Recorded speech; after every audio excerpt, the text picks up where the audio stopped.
பிரச்சனை மேல பிரச்சனை அப்படிங்கிற மாதிரி வந்து இந்த காவேரிக்கும் விஜய்க்கும் வாழ்க்கையில அடுத்தடுத்த ஆப்புகளும் பிரச்சனைகளும் வந்து இப்ப கடைசியில் அவங்க 2 பேருடைய பைத்தியக்காரத்தனம் பிளஸ் வந்து குடும்பங்களில் வந்து வாயை திறந்து யாருமே பேசாம இருக்கிறது, எதை வந்து இப்ப மனசுல வச்சிருக்காங்கிறத சொல்லாம இருக்கிறது, இல்ல இவங்க 2 பேரும் தனியா பேசிக்கிறது ஒரு டைம் கொடுக்காம இருக்கிறது, தனியா பேசினாலும் இவங்களே அடிச்சுக்கிறதுன்னு சொல்லிட்டு எந்த ரூட்ல வந்து பார்த்தாலும் எந்த ஒரு விஷயமே ரசிக்கும்படி இல்லாம தான் இப்போ வந்து மகாநதி சீரியல் இப்போ நடந்துட்டு போயிட்டு இருக்குன்னு வச்சுக்கோங்க. ஸோ அதை நீங்க கமெண்ட் செக்ஷன்லயும் பார்க்கலாம். ஸோ இப்போ இந்த அளவுக்கு வருத்தத்தோட வேதனையோட போயிட்டு இருக்க கதையில இன்னுமே வந்து நம்மளை கடுப்பேற்றுற மாதிரி சில விஷயங்கள் நடக்கிறதுக்கும் வாய்ப்பு இருக்கு. அதுவும் முக்கியமா என்ன ஒரு ட்ராக் வரதுக்கான வாய்ப்பு இருக்குன்னு வந்து பார்த்தீங்கன்னா, இப்போ விஜய்க்கு ஏற்கனவே ஆரம்பத்தெல்லாம் வந்து ஷார்ட் டெம்பர்டாக இருப்பார், சின்ன சின்ன விஷயத்தை டக்கு டக்குன்னு கோவப்படுவார்.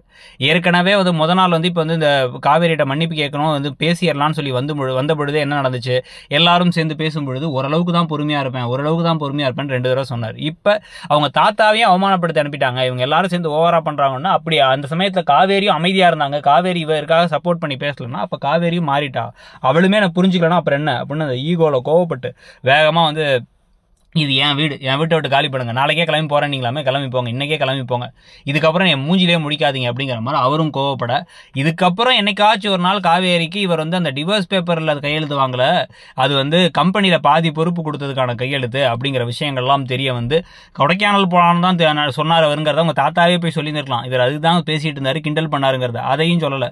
அதையாவது சொல்லுவாங்களா, இதுக்கப்புறம் என்ன நடக்குங்கிறத பொறுத்து இருந்து பார்க்கலாம். நீங்க இந்த கதை இப்போ எப்படி போகுதுன்னு நினைக்கிறீங்க, நடக்கிற விஷயங்கள்ல உங்களுக்கு வந்து உடன்பாடு இருக்காங்கிறத சொல்லுங்க.